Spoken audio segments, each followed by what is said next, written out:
దేవునికి స్తోత్రం. Praise the lord. దైవ అనుగ్రహం కలిగే విధంగా మనము వాక్యము విందాము. 2 దినవృత్తాంతముల గ్రంథము 18వ అధ్యాయం 1వ వచనం.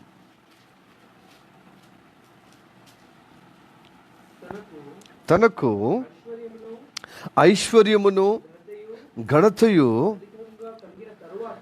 అధికముగా కలిగిన తరువాత యెహోషాపాతు అహాబుతో 1000 మంది సరిపోయింది. 1000 మంది. ఈ వాక్యం మన వినికిలో దేవుడు ఆశీర్వదించును గాక. చిన్న ప్రార్థన చేద్దాం. సర్వశక్తిమంతుడా, నీకు వందనాలు, స్తోత్రము తండ్రి.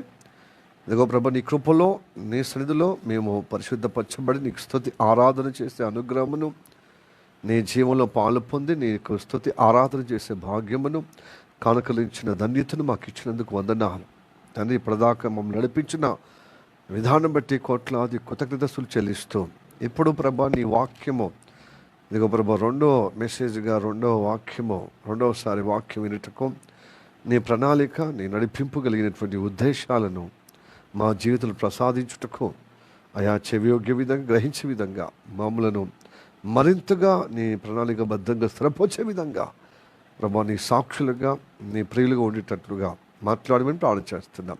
నీ సేవకుడు మరుగుపరుచుకునే అభిషేకం ద్వారా మా అందరితో మాట్లాడమని యేసయ్య నామములో ప్రార్థించి అడుగుచున్నాము పరమ తండ్రి, ఆమేన్. మంచి కూర్చుందాం.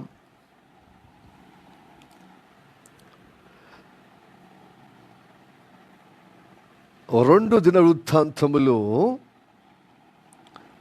18వ అధ్యాయం 1వ వచనం. యెహోషాపాతు అనే రాజు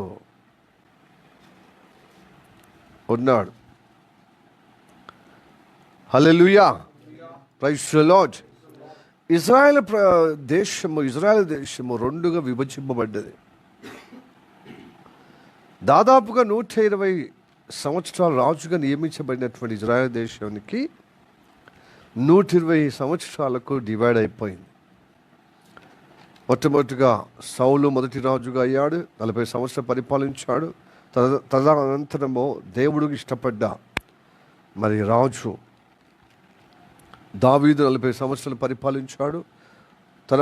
తనకిచ్చిన వాగ్దానం ప్రకారంగా దేవుడి యొక్క ఆశీర్వాదంతో ఇదిగో తన కుమారుడైనటువంటి సొలొమోను 40 సంవత్సరాలు పరిపాలించాడు.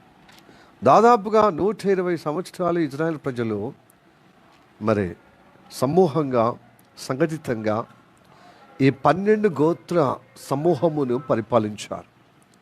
ఎన్ని సంవత్సరాలు పరిపాలించారు ఈ ముగ్గురు రాజులు? 120 సంవత్సరాలు. అనంతరము దేవుని యొక్క ప్రణాళికగా మరి దేవుడు ఏం చేశాడు? రాజ్యం 2గా విభజింపబడినప్పుడు, ఆ 2గా విభజింపబడినటువంటి దేశాలుగా వేరుపడ్డప్పుడు ఉత్తర దేశాన్నేమో ఇజ్రాయెల్ దేశం అన్నాడు. దక్షిణ వైపుగా వచ్చినటువంటి దేశమేమో యూదా దేశం. 10 గోత్రాలేమో ఎఫ్రాయిం మొదలుకొని మరి ఇస్సాకారు, జెబులూను, మరి రూబేను, గాదు, దాను మొదలైనటువంటి 10 గోత్రాలేమో ఉత్తర దేశముగా ఇజ్రాయెల్ దేశముగా పిలువబడుతుంది. దక్షిణ దేశము 2 గోత్రాలు, యూదా గోత్రము, బెంజమిన్ గోత్రము. ఈ 2 గోత్రాలు కలిపిన దక్షిణ వైపు ఉన్నటువంటి దేశాన్ని ఏమన్నారు? యూదా దేశం అన్నారు.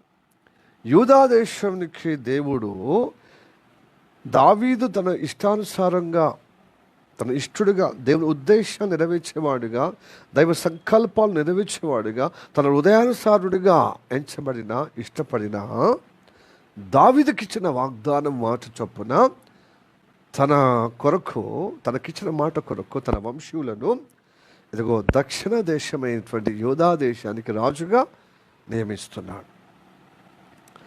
మరి రాజుగా నియమించిన కాన్ నుండి యెహోషాపాతు ఎన్నో రాజు తెలుసా అండి? 5వ రాజు. ఎన్నో రాజు చెప్పండి?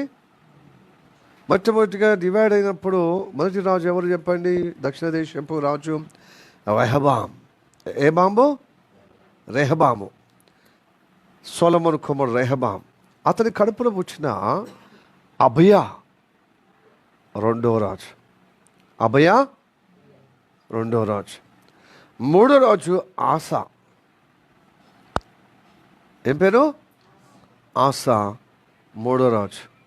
నాలుగో రాజు యెహోషాపాత్. ఇందాక నేను 5 అన్నా కదా, కాదు. నాలుగో రాజు యెహోషాపాత్.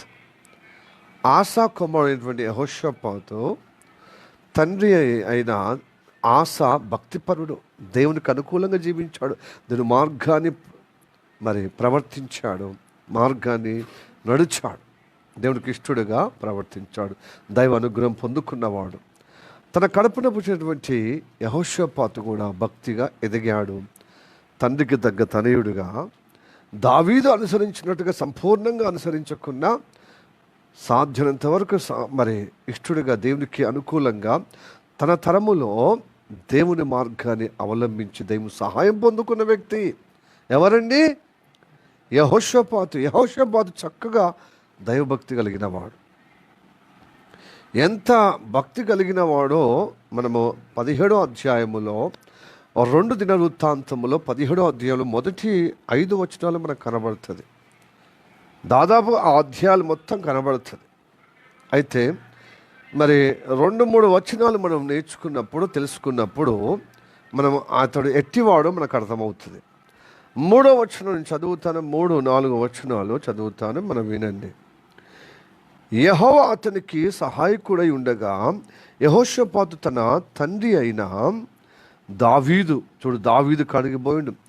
దావీదు ప్రారంభ దినాలలో నడిచిన మార్గమందు నడుచుచు, 4వ వచనం, బయలుదేవతను ఆశ్రయింపగా తన తండ్రి దేవుని ఆశ్రయించుచు ఇజ్రాయేల్ వారి చర్యలను వెంబడింపక ఆయన ఆజ్ఞను అనుసరించి నడిచెను. హల్లెలూయా. 5వ వచనం కూడా చదువుతాను. కాబట్టి యెహోవా అతని చేత రాజ్యమును స్థిరపరచెను.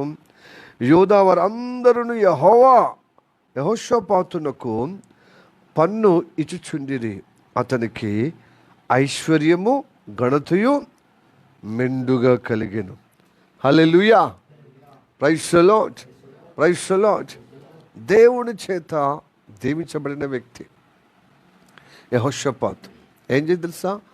ప్రార్థించేవాడు కూడా. తన కోసము, తన ప్రజల కోసము, తన రాజ్యం కోసం ప్రార్థించేవాడు. అందుకొరకే ఎక్కడెక్కడ గోపురాలు, ఎక్కడికక్కడ గోపురాలు కట్టి కావలి ఉంచేవాడు అనమాట. తన యొక్క కోటను భద్రపరుచుకునేవాడు, తన రాజ్యము భద్రపరుచుకునేవాడు. ఎక్కడికి పడితే అక్కడ, ముఖ్యంగా ఇజ్రాయేల్ ప్రజల పొలిమేర దగ్గర, ఇజ్రాయేల్ రాజ్యం యొక్క పొలిమేర దగ్గర చాలా గస్తీ కాసేటువంటి యూదులను, సైనికులను అక్కడ గోపురం కట్టి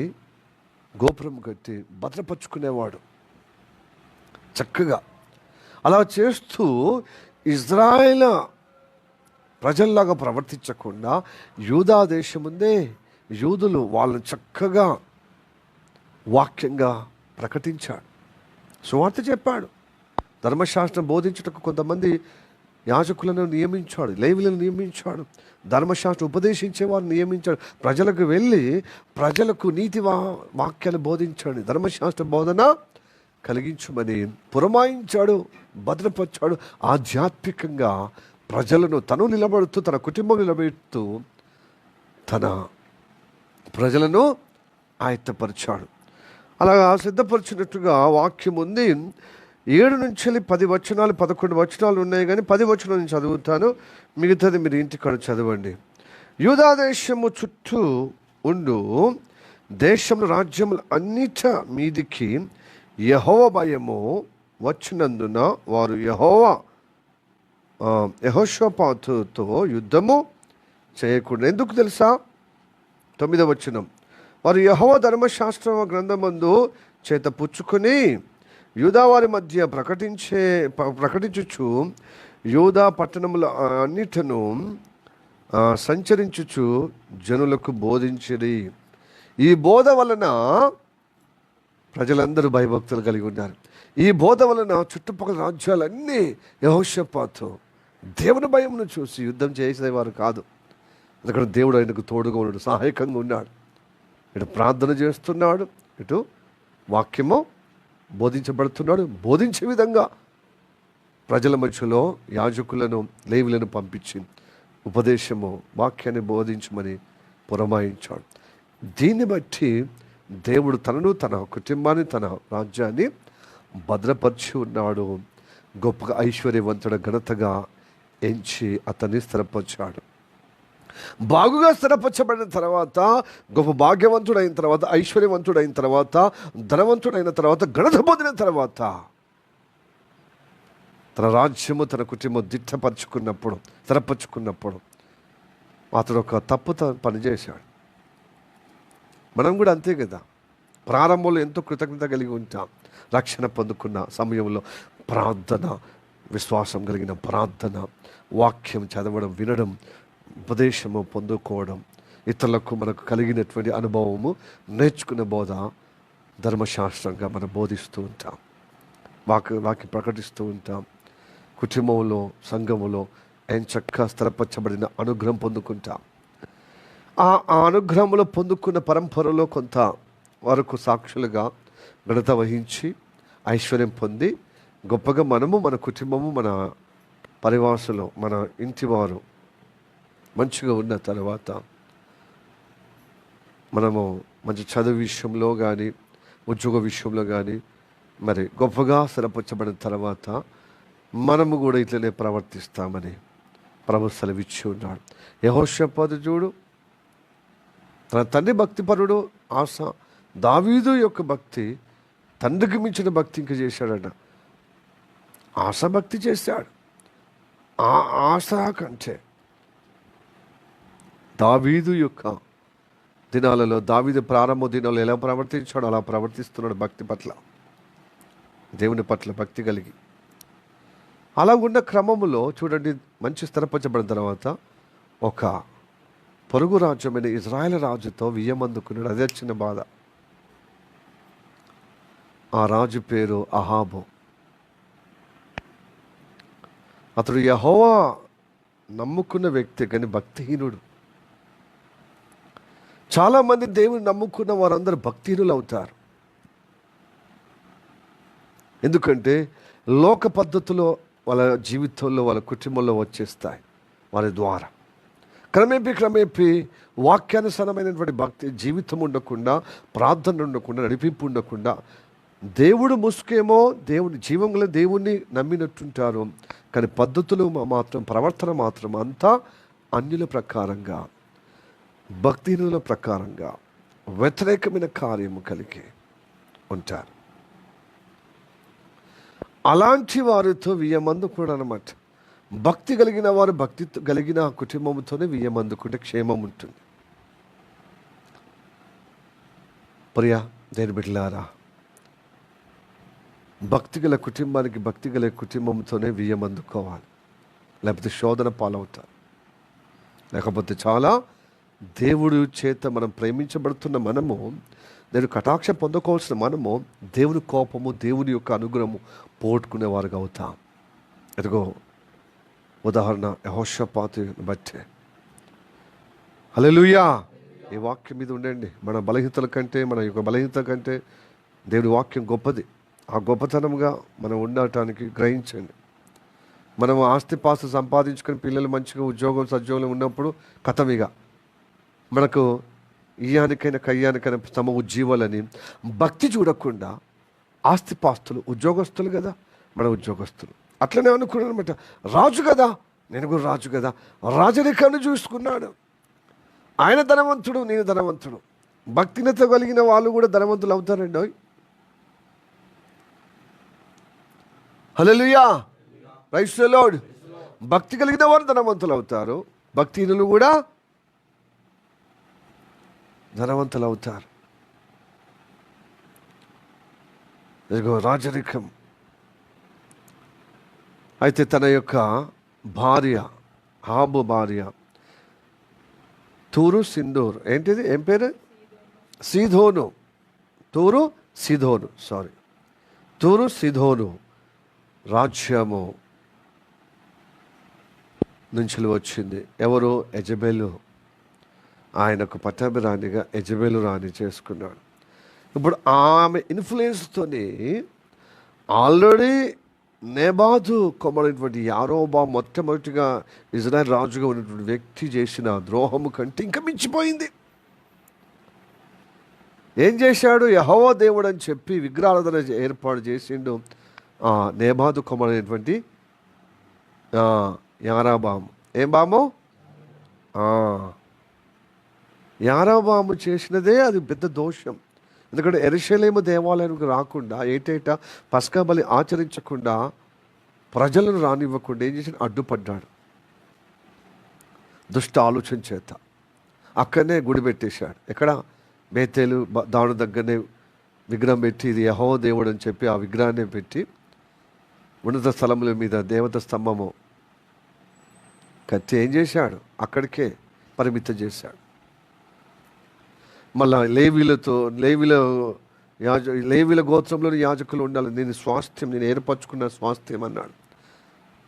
ఎవరిని?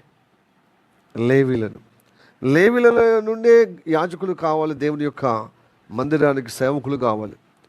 అందులో ఎవరు పడితే వాళ్ళకు మనసుకు నచ్చినట్టుగా యారోబాము ఏం చేశాడో యాజకులకు చేశాడు.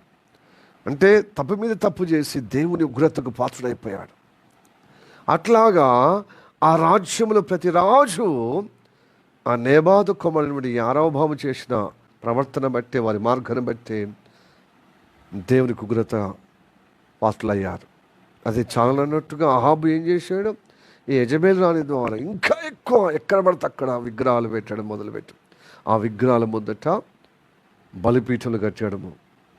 ఎక్కడ పడితే కొండ మీద, ఎక్కడ పచ్చ కనబడితే అక్కడ పచ్చ చెట్ల కింద బలిపీఠం కట్టి విగ్రహాలు పెట్టి ఎక్కడ పడితే అక్కడ ఆ యెహోవా దేవుడికి ప్రణాళికకు ధర్మశాస్త్రం విరుద్ధంగా ప్రవర్తన చేశాడు. భయంకరంగా.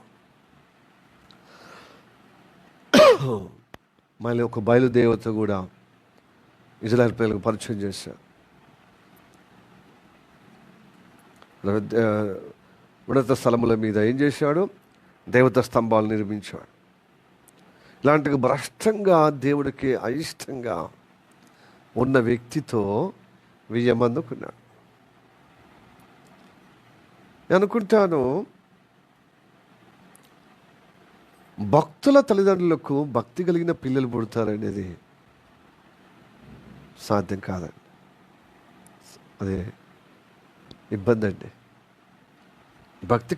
భక్తి గల కుటుంబంలో భక్తి కలిగిన పిల్లలుగా ఎదుగుతారనేది కష్టతరం. అంటే కొంతమంది భక్తుల యొక్క పిల్లలు చూసినప్పుడు అట్లా అనిపిస్తుంది. యెహోషాపాతు రాజ్యాన్ని అప్రమత్తంగా భక్తిలో పెంచినప్పుడు, భక్తిలో ఉండుటకు పురమాయించినప్పుడు తన పిల్లలు చూసుకోలేకపోయాడు.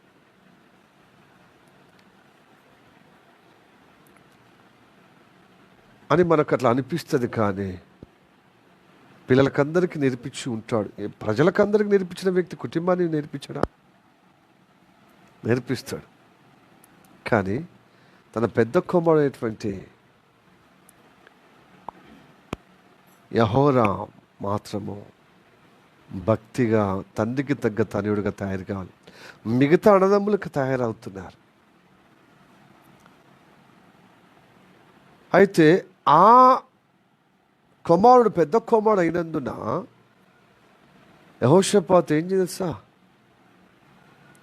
తనకు బదులుగా తనే రాజుగా నియమించటానికి సన్నద్ధుడైపోయి, ఈ యెహోరాము ఉన్నాడే పెద్ద కుమారుడు, జ్యేష్ఠ కుమారుడు, తండ్రి తర్వాత తండ్రి స్థానము పొందుకోవాల్సిన, అర్హత పొందుకోవాల్సిన వ్యక్తి భక్తిపరుడు కాదండి. భక్తిపరుడు కాదు. మిగతా అన్నదమ్ములు, మిగతా కొడుకులు భక్తిపరులే. భక్తిని చూసి, అర్హతను చూసి అతను నియమించాల్సిన విధానం. దావీదు అలా చేశాడు. జ్యేష్ఠ కుమారుడు ఎవరు చెప్పండి? దావీదుకు పెద్ద కుమారుడు ఎవరని చెప్పండి? అబ్షాలోము. అబ్షాలోముకు ఎంత కుతంత్రాలు చేసినా ఆయన పారిపోయింది కానీ కొడుకు యొక్క అభిరుచి ప్రకారం, కొడుకు ఇష్టపడిన ప్రకారం పెట్టిండా?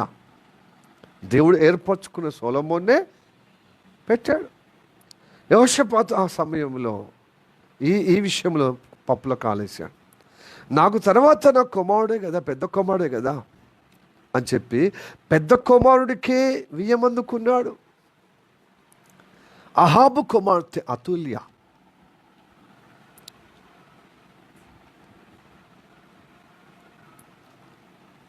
ఆమెనిచ్చి పెళ్లి చేసిండండి. భక్తి కలిగిన కుటుంబానికి భక్తిహీనత కలిగినటువంటి కోడలు తీసుకొచ్చుకుంటున్నాడు అహాబు కుమార్తెను. అహాబు కుమార్తె యెజబేలు యొక్క అభిరుచి కలిగిన ఆమె. యెజబేలు ఎలాగా దేశాన్నంతా పాడు చేసినందో, అప్పటికే పాడైపోయిన దేశము, ఆ సంస్కరించాల్సినటువంటి అహాబు భార్య ఇన్ఫ్లుయెన్స్ ద్వారా, ఆ రాణి ఇన్ఫ్లుయెన్స్ ద్వారా ఎక్కడ పడితే అక్కడ ఇంకా ఘోరంగా భ్రష్ట పట్టించిండు ఇజ్రాయెల్. ఇంకా దైనందంగా, ఇంకా ఘోరంగా పరిస్థితి తీసుకొచ్చాడు. ఆ పరిస్థితి నుంచి వచ్చినటువంటి కుమార్తె, ఆ కుటుంబంలో పుట్టినటువంటి కుమార్తె మరి తల్లిలాగా ఇంకా ఘోరంగా అయిపోయింది. ఎవరు? అహాబు కుమార్తె అతుల్య. ఎవరండి? అతుల్య. భయంకరమైన లేడీ. పోయి ఏం చేసిండు? ఈ భక్తి కలిగిన కుటుంబంలో పెద్ద కుమారుడికి వివాహం చేసినప్పుడు ఘోరంగా తయారైపోయాడు. అహాబు కంటే ఘోరంగా తయారైపోయాడు. ఎవరు? అతుల్య భర్త పేరు ఏం పేరు? యెహోషాపాతు కుమారుడి పేరు ఏం పేరు చెప్పండి? జ్యేష్ఠ కుమారుడి పేరు యెహోరాం. ప్రైజ్ ది లార్డ్, హల్లెలూయా. కొన్ని వాక్యాలు చదువుదాం. 2 దినవృత్తాంతము 21వ అధ్యాయము 1వ వచనం. యెహోషాపాతు తన పితరులతో కూడా నిద్రించి తన పితరుల చెంతను దావీదుపురమందు పాతి పెట్టబడను. అతని కుమారుడైన యెహోరాము అతనికి బదులుగా రాజాయను. అది ఇతడికి చేసుకున్నాను అన్నమాట. అహాబు కుమార్తె అతుల్య. Praise the lord, hallelujah. Praise the lord. ఇతడు కూడా ఏం చేసి తెలుసా? తండ్రిలాగా, తండ్రి ఏం చేసింది? భక్తితో స్థిరపరచుకున్న తన కుటుంబాన్ని, తన రాజ్యాన్ని. ఇతడు ఏం చేస్తుంది? భక్తిహీనతతో ఐశ్వర్యం పొందేదాకా. తన స్థిరపరచబడిన తర్వాత తనకు డోకా లేదన్నంతగా రాజ్యాన్ని, తన కుటుంబం స్థిరపరచుకునేంత వరకు ఓపిక తిన్నాడు. అయితే ఒక విషయము, యెహోషాపాతు పెద్ద కుమారుడైనటువంటి యెహోరాము రాజ్యములో రాజుగా నియమించిన తర్వాత మిగతా కుమారులు ఉంటారే, యెహోషాపాతు కుమారులు చాలా ప్రశస్తమైనటువంటి వస్త్రాలతో, లేకపోతే బహుమతులతో, బహుమానముతో గోపురాలు ఇచ్చి, కట్టడాలు ఇచ్చి, పెద్ద పెద్ద భవంతులను ఇచ్చి వాళ్ళను ఆస్వాదించాడు. వాళ్ళను వాళ్ళను స్థిరపరిచాడు. ఇతనికి రాజ్యం కట్టబెట్టాడు పెద్ద కుమారునికి. మిగతా కుమారులకు బహుమతులు ఇచ్చి, ప్రశస్త వస్త్రములు ఇచ్చి, గోపురాలు, భవనాలు, అందమైనటువంటి కట్టడాలు ఇచ్చి వాళ్ళను స్థిరపరిచాడు. అయితే ఈ పెద్ద కుమారుడైనటువంటి యెహోరాము ఉన్నాడే, తను స్థిరపరచబడిన తర్వాత, తండ్రి కాలమైన తర్వాత మిగతా సహోదరులందరూ చంపేశాడు. అహాబుతో ఏమందుకున్నప్పుడు ఆ దుష్ట స్వభావాన్ని బట్టి ఇంకా ఈ భక్తిహీనుడికి, ఇంకా భక్తిహీనమైన కుటుంబం నుంచి వియ్యమందుకున్నప్పుడు అతుల్య భార్యగా అయిన తర్వాత ఇంకా మంచిది వస్తుందా? ఇంకా ఘోరమైన భ్రష్టత్వం వచ్చేసింది. తన సొంత తోబుట్లందరినీ చంపేశాడు. నేను అనుకుంటాను, ఆ తోబుట్టులు ఒకవేళ ఇవి నన్ను తొందర పెట్టవచ్చు. అరే భక్తి లేకుండా జీవిస్తున్నామేంది, దేవుని మార్గం ఇట్లా కదా, మన తండ్రి మనకి ఇదే నేర్పించిండా, ధర్మశాస్త్రం ఇట్లనే ప్రవర్తింపజేశాడా, అలా తగదు కదా అని ఒకవేళ అన్నదమ్ములు అతన్ని తొందర పెట్టవచ్చు, అతన్ని పురమాయించారు, అతనికి బుద్ధి చెప్పి ఉండొచ్చు, అతన్ని మందలించి ఉండవచ్చు. రాజవంశులు కదా, అన్నకు ఇలా హిత బోధ చేస్తే అది సహింపగా నసగా ఉండి ఏం చేశాడు, అన్నదమ్ములందరినీ వరుసగా తన తన రాజ్యానికి తన పరిపాలనకు అడ్డుపడుతున్న వారందరినీ చంపేశాడు. ఇంకా భ్రష్టత్వం కలిగి ఉన్నాడు.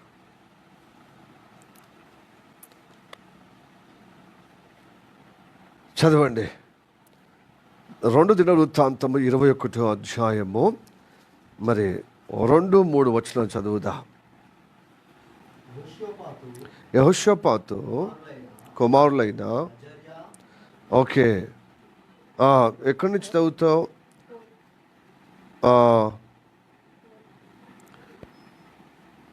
ఓకే 4th చదవండి పర్వాలేదు. యెహోరాము తన తండ్రి రాజ్యమును, మూడోది చదవండి. వారి తండ్రి వెండి బంగారములను బహుమానములుగా, ప్రశస్త వస్తువులకు, వస్తువులు అనేకములను యూదాదేశములో ప్రాకారము గల పట్టణములను వారి మిగతా సహోదరులకు, మిగతా కొడుకులకు ఇచ్చాడు, బిడ్డలకు ఇచ్చాడు. అయితే యెహోరాము జ్యేష్ఠుడు గనుక అతనికి రాజ్యమునిచ్చెను. యెహోరాము తన తండ్రి రాజ్యమును ఏలనారంభించినప్పుడు తన స్థిరపరుచుకొని తన సహోదరులందరినీ, ఇశ్రాయేలు అధిపతులలో కొందరిని హతము చేశాడు. ఇశ్రాయేలు దేశంలో కొంత అధిపతులను, ఈయన రాజ్యానికి, ఈయన కుటుంబానికి వ్యతిరేకంగా ఉన్న వాళ్ళు, అలాగే అన్నదమ్ములను హతం చేశాడు. రాజుగా అయిపోయాడు కదా, నాకు స్థిరపడ్డాడు కదా, నాకు ఎవరు లేరని చెప్పి తెగింపుతో చేశాడు. ఇది చాలన్నట్టుగా అహాబు కుటుంబం యొక్క మార్గములు నడుచుకుంటూ ప్రవర్తిస్తూ తన భార్య ఇన్ఫ్లుయెన్స్తో ఇంకా అద్మానంగా తయారవుతూ భ్రష్టు పట్టించే విధంగా, ఏ విధంగా ఇజ్రాయెల్ దేశానికి ఉరిగా తీసుకొచ్చిందో ఆ యెజబెల్ రాణి, ఎక్కడ పడితే అక్కడ విగ్రహారాధన, ఎక్కడ పడితే అక్కడ దేవునికి వ్యతిరేకంగా, దేవుని శాసనాలకు, దేవుని యొక్క నడిపింపుకు ఎలాగా చేస్తుందో అట్లనే యెహోరాము కూడా చేశాడు. తన యూదా దేశాన్ని భ్రష్టు పట్టించాడు. చదవండి 11వ వచనం, ఇదే అధ్యాయము. మరియు అతడు యూదా పర్వతముల యందు బలిపీఠములు కట్టించి యెరూషలేము కాపురస్తులు దేవుని విసర్జించినట్లు చేసెను. యూదా వారిని విగ్రహ పూజకు లోబర్చెను. అయ్య బాబోయ్, యూదులందరినీ చెడగొట్టాడు. అక్కడ ఇజ్రాయేల్ని చెడగొట్టాడు. అహాబు భార్య ద్వారా ఘోరంగా అద్మానంగా తయారు చేయబడి ఇప్పుడు అదే కుటుంబం ప్రకారం నడుచుతూ ఇప్పుడు యూదా దేశాన్ని కూడా చెడగొట్టి అక్కడ పర్వతాల మీద, ఎత్తైన పర్వతాల మీద, చెట్ల దగ్గర మొత్తం బలిపీఠం కట్టి విగ్రహారాధనకు ఇజ్రాయెల్ యూదా ప్రజలందరినీ లోబర్చాడు, భ్రష్టపట్టించాడు. అప్పుడు ఒక లెటర్ రాస్తాడనమాట. ఇజ్రాయెల్ చెందిన ప్రవక్త ఒక లెటర్ రాస్తాడు. ఏమని తెలుసా, మీ తండ్రి అయినటువంటి ఆసావు నడిచినట్టుగా నీ తండ్రి ఆయన యెహోషాపాతు నడిచినట్టుగా నువ్వు నడుస్తలేవు. నడవక నువ్వు ఇష్టానుసారంగా అహాబు కుటుంబం నడిచినట్టుగా నువ్వు నడిచి నీ సొంత తోబుట్టులు, నీకంటే యోగ్యులైన వారిని చంపేశావు. అసలు వాళ్ళే యోగ్యులట ఈ రాజ్యానికి పరిపాలించటానికి. కానీ తండ్రి ఏం చేశాడు, వారసత్వాన్ని చూశాడు కానీ భక్తి సత్వాన్ని చూడలే, దేవుని చిత్త ప్రకారంగా చూడలే. చాలా మట్టుకు ప్రియ దేవులారా, బాగా ఐశ్వర్యం పొందిన తర్వాత, మనం అనుకున్నది ఒక లెవెల్ వచ్చిన తర్వాత, స్థిరపడ్డ తర్వాత దేవుని నడిపింపుడు చూడం. అంతకుముందేమో చీటికి మాటికి ఇది చిత్తమా కాదని ప్రార్థన చేస్తాం, వాక్యం చదువుతాం, వాక్యానుగుణంగా మనం భక్తి చేస్తాం, ఉపవాస ప్రార్థన చేస్తాం, దేవునితో సహవాసము కలిగి దేని బిడ్డలుగా, దేని సాక్షులుగా మనం నిలబడతాము. కానీ ఐశ్వర్యం పొందిన తర్వాత, ఘనత పొందిన తర్వాత, కుటుంబము మన యొక్క పనిలో మంచి స్థిరపరచబడిన తర్వాత ఇక మనం చేసిందే వేదం, మనం అనుకున్నదే దేవుని చిత్తముగా ఏమైపోతాం? దేవుని యొక్క ఏర్పాటును ఆశ్రయించకుండా మనకు తోచినట్టుగా, ఇన్ని రోజులు మనం దీవించబడలేదు, ఇన్ని రోజులు మన సావాసనం వెళ్ళలేదు, ఇన్ని రోజులు ప్రార్థన వల్లేదా, నాకు తెలియదేముంది అని చెప్పి మన స్వశక్తిగా కుటుంబములో అలాంటి ప్రభావితం చూపిస్తాం. నేను చిత్తం ఘోరం. అసలు ఇతడు దేవుని సేవకు పిలువబడ్డా పిలువబడలేదా అని చూడం. మనం పొద్దు చిన్నప్పటి నుండి అంటే బాల్యము నుండి నువ్వు భక్తులో పెంచబడ్డావు కదా. నువ్వు దేవుని పిలుపు పొందుకొని, దేవుని పిలుపు లేకుండా, దేవుని ప్రణాళిక, దేవుని ఉద్దేశం లేకుండా సేవ చేయటానికి పురుగొల్పుతారు. ఇట్లా పేరెంట్స్ యొక్క ప్రోద్బలంతో దేవుని చిత్తమా కాదని చూడరు. ఇట్లా అయితే ఇంకోటి, వియ్యమందుకున్న కాడ కూడా పెద్ద పప్పులో కాలేస్తారు. ఐశ్వర్యవంతుల, ఉద్యోగస్తుల, మంచిగా బాగా సెటిల్ అయిపోయారా, స్థిరపరచబడ్డారా, కానీ వాళ్ళు భక్తిపరుల, చర్చికి పోతారా, యథార్థంగా ఉంటారంటే మేము భక్తిపరులమే, దేవుడిని నమ్ముకున్నామంటారు. అహాబు దేవుడు యెహోవా దేవుడు కాకుండా ఇంకో దేవుడా? ఆ యెహోవా దేవుడితో పాటు బయలుదేవుడు కూడా ఉన్నాడు. ఎక్కడ పడితే అక్కడ భార్య ప్రోద్బలంతో, ప్రేరేపణతో ఎక్కడ పడితే అక్కడ బలిపీటలు కట్టి దేవుని వాక్యానికి, ధర్మశాస్త్రం విరుద్ధంగా, భిన్నంగా ప్రవర్తించాడు. అన్యాయమైన ప్రవర్తన, దుర్నీతి కలిగిన ప్రవర్తన. ఎవరు? అహాబు కుటుంబం అంతా భ్రష్టపట్టే విధంగా ప్రవర్తించారు. మరి అతన్ని బట్టే కదా ఇజ్రాయేలుకు కరువు ఏర్పడ్డది, ఇజ్రాయేల్ ప్రజలకు. ఇప్పుడు అలాంటి కుటుంబంలో వియ్యమందుకున్నటువంటి వ్యక్తి ఒక విషాదం ఏర్పడ్డది. ఒక భయంకరమైన, యెహోషాపాతు కాలంలో ఎంత అనుకూలంగా ఉండేవాడు, అందరు గౌరవించేవారు, ప్రవక్తలు కానీ, సేవకులు కానీ, దైవ సేవకులు కానీ, దైవజనులు కానీ. ఒకనొక సమయంలో ఇయ్యమందుకున్న పాపానికి, ప్రతి యుద్ధానికి, ప్రతి శుభకార్యానికి తీసుకొచ్చేవాడు, పిలిచేవాడు. ఎవరు? అహాబు. వెళ్ళేవాడు.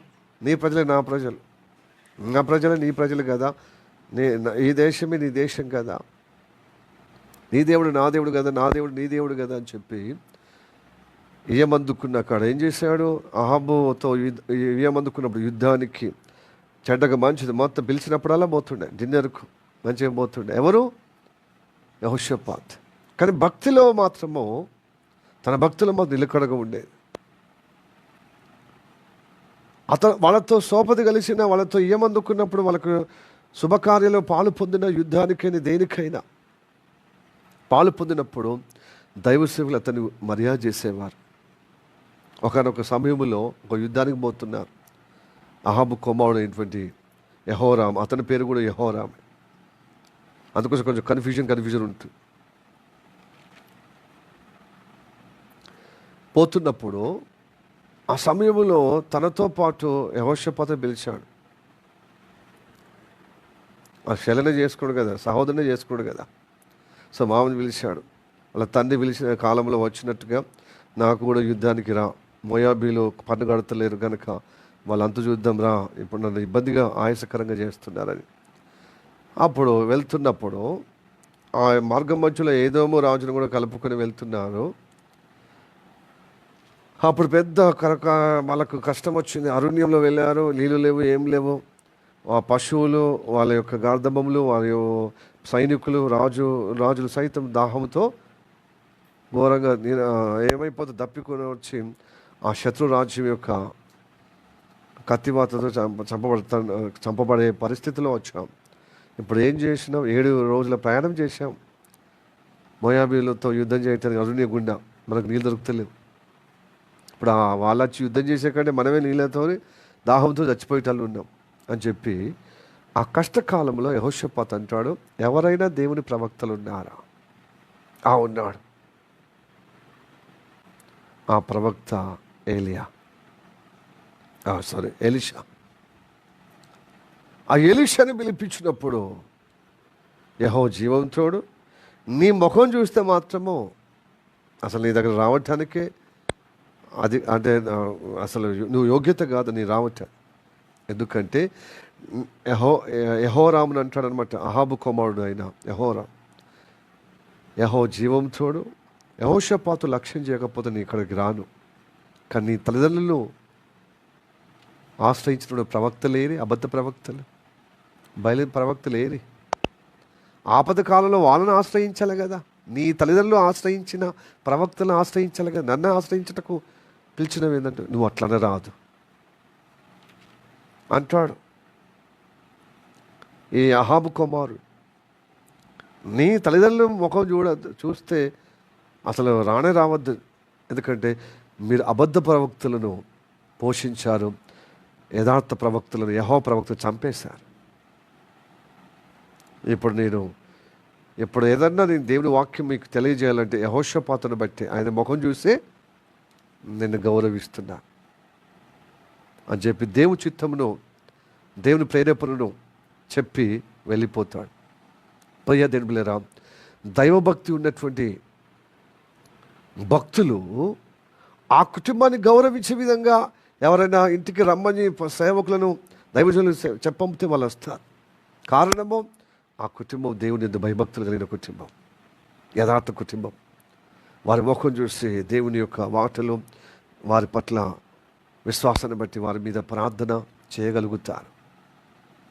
భక్తిలో అమాస పుణ్యానికి పోయి ఓడి చెప్తూ ఓడి ప్రవర్తించి భక్తినిత కలిగి నామకార్థ క్రైస్తవుడికి పిలిస్తే వస్తారండి దైవ సేవకులు? ఎందుకంటే సేవకుని మాట వినని వాడు వాళ్ళ ఇంటికి పోతాడు, వాళ్ళ మధ్యలో ప్రార్థన పెడతాడు? చెప్పండి, పెట్టలేడు కదా. ఎందుకంటే నువ్వు దేవుని స్వరముగా దైవ సేవకుల నుంచి వచ్చిన మాట, దేవుని సేవకుల మాట, దేవుని మాట నువ్వు భయభక్తులు కలిగి నిలుపకపోతే నీ ఇంటికి ఎందుకు వస్తాడు? నీ ఆపదగా సంపదలో నీకు ఎందుకు సహాయకరంగా, నీకు దేవుని ఆలోచన చెప్పి మిమ్మల్ని బలపరిచే విధంగా, మీకు సహాయకంగా ఉండేటట్లుగా, ఆపద నుండి విడుదల పొందే విధంగా ఎందుకు వారికి వచ్చి ప్రార్థన చేస్తారండి? నువ్వు దేవుని వాక్యానికి లోబడితే నీ పట్ల భారం ఉంటుంది దైవ సేవకులకు, ప్రవక్తలకు. హల్లెలూయా. దేవుని మాటకు లక్ష్యం ఉంచకపోతే నీ మాట ఆపదకాలంలో నీ మాట, నీ ఆర్తధ్వని, నీ యొక్క ప్రార్థన, నీ యొక్క ఏంటిది మొరపెట్టుకునేది సహించరు ఎవరు. అవకాశవాదిగా ఇన్ని రోజులేమో అట్లా ఎట్లా పడితే అట్లా ప్రవర్తించావు, నీకు అనుకూలమైన బోధకులు వెంబడించడం, ఇప్పుడు ఆపదకాలం నేను కావాల్సి వచ్చింది అనరా? అంటారు కదా.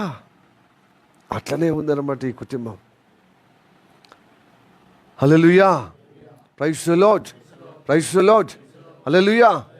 ఆపదలో ఉన్నప్పుడే, మంచిగా ఐశ్వర్యం ఉన్నప్పుడు, తన కుటుంబము తన రాజ్యము అనుకూలం ఉన్నప్పుడు దైవ సేవకులు అంటే, యెహోవా ప్రవక్తలు అంటే, యెహోవా సేవకులు అంటే ఇష్టపడరు.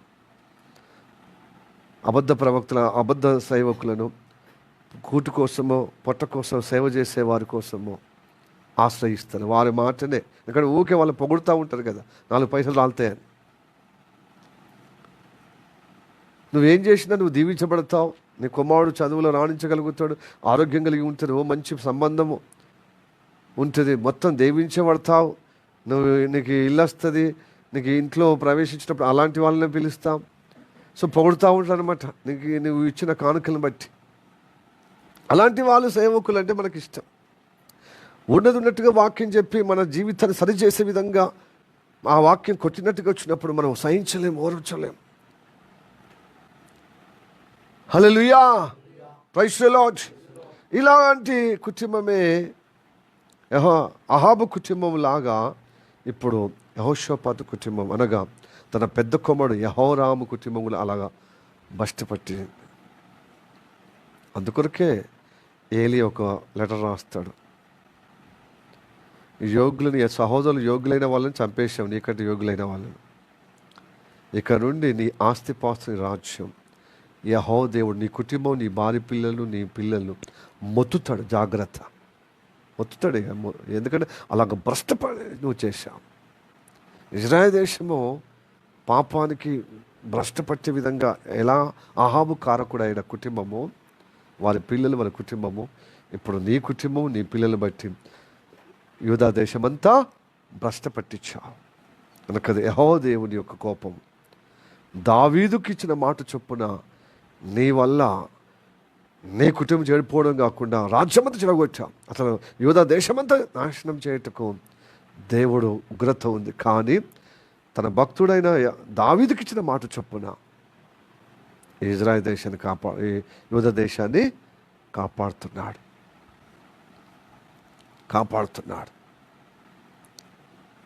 నీ కుటుంబం కూడా దేవుడు శిక్షించబోతున్నాడు నువ్వు చేసిన దోషంని బట్టి. అతనికి ఇచ్చిన మాట చొప్పున యోగ్యులైన వారిని కాపాడుతాడు, అయోగ్యులు ఉన్న వారిని అందరినీ మొత్తుతాడని చెప్పాడు. అట్లనే జరిగింది. Praise lord, hallelujah, praise the lord. ఆ వాక్యం చదువుదాం. 13వ వచనం, 21 దినవృత్తాంతములు. ఆ ఇశ్రాయేలు రాజుల మార్గమందు నడిచి అహాబు సంతతి వారు చేసిన వ్యభిచారముల చొప్పున యూదాను యెరూషలేము కాపురస్తులను వ్యభిచరింపజేసి నీకంటే యోగ్యులైన నీ తండ్రి సంతతి వారగు నీ సహోదరులను నీవు చంపి ఉన్నావు. ఇక నుండి నీ కష్టకాలం మొదలైంది. నీ కుటుంబం, నీ భార్య పిల్లలు, నీ సమస్త వస్తువులను యెహోవా మొత్తుతాడన్నాడు. అలానే మొత్తి ఏం చేయ తెలుసా, తన కడుపును కూడా ఉదారం అంటారా, ఉదరం, ఈ ఉదరములో నీ పేగులు పడిపోతాయి, సత్తుపడిపోతాయి. ఏమైపోయినాయి? తన పేగులు ఏమైపోయినాయి? బలహీనమైపోయినాయి, పడిపోయాయి, పనిచేయకుండా. తన యొక్క రాజ్య పరిపాలన దాదాపుగా 8 సంవత్సరాలు పరిపాలించాడు. ఆ 8 సంవత్సరాల్లో 6 సంవత్సరాలు తన ఇష్టానుసారంగా ప్రవర్తించాడు. 2 సంవత్సరాలు మాత్రం కడుపు పేగులతో, పడిపోయిన పేగులతో, సత్తుబడ్డ పేగులతో, బలహీనమైన పేగులతో వ్యాధి చేత పీడిపబడి చంపబడ్డాడు. అందుకోసమే ఆ కుటుంబాన్ని, ఇజ్రాయెల్ ప్రజలను మరి ఏం చేశాడు? గాయపరచుటకు ఏం చేశాడు తెలుసా? దేవుడు ఏలియాతో మాట్లాడింది కదా, నీ కుటుంబము నీ మూలంగా మొత్తబడుతుంది, నీ వస్తువులు, నీ సంపద అంతా. అప్పుడు ఫిలిష్తీయులను లేపాడు, కూషులను లేపాడు, అరబు దేశాలను కొందరు లేపి ఈ దేశం మీద పడి భార్య పిల్లలు అందరినీ హతమార్చారు. భార్య పిల్లలు. ఇప్పుడు మనకు అనుకోవచ్చు, మనం ఇప్పుడు రాజ్య పరిపాలన లేవు కదా, రాజులు లేరు కదా, కాలం కాదు కదా అనుకోవచ్చు. రాజుల కాలం కాకపోవచ్చు, కానీ ప్రజాస్వామ్యంగానే మనం జీవిస్తున్నాం. కానీ ఇప్పుడున్న తరంలో జీవిస్తున్నాం. కానీ వాక్యం మాత్రము నిన్న నేడు ఏకరీతిగా ఉంటుంది. ఆనాడు వాళ్ళకి కలిగిన శిక్ష ఇప్పుడు కూడా అంటే భక్తిరతగా అయిపోతుంది, భ్రష్టపట్టిస్తుంది. మొత్తానికి దేవుని యొక్క నామం నుండి దూరం అయిపోయి, వ్యాధుల చేత పీడిపబడి, ఘోరంగా అన్యాయం చేయబడి హతమార్చబడతామండి. యెహోవా రాములాగా ప్రవర్తిస్తే. హలో, మనకు ఐశ్వర్యం కంటే, ఘనత కంటే ముఖ్యము భక్తి. ఈ భక్తి చివరి వరకు పెరుగుతూ ఉండాలి, కానీ తరుగుతూ ఉండద్దు. హల్లెలూయా. చాలామంది భక్తి పరులు, నేను ఎట్లో భక్తి కదా, నా పిల్లలు భక్తి ఉండరా, నేను ఎట్లో భక్తి కదా, నా భక్తి కలిగినప్పుడు నా భార్య కూడా భక్తి అని చాలామంది ధీమాగా ఉంటారండి. నీవు భక్తి అయినంత మాత్రం నీ భార్య భక్తి కలిగిన భార్యగా నువ్వు ఏమందుకున్నప్పుడు నువ్వు చూసుకోపోతుంది. నువ్వు ఉద్యోగం చూసావు, ఐశ్వర్యం చూసావు, ఘనత చూసావు, కానీ భక్తి చూసావా? ఆత్మీయతతో నువ్వు చేసుకోవాల్సినటువంటి భార్యను ఆమె విశ్వాసం ముసుగులో అవిశ్వాసంగా, భక్తినతగా భక్తి ముసుగులో భక్తినితకు ప్రవర్తిస్తుందా అని నువ్వు గమనించకపోయావు.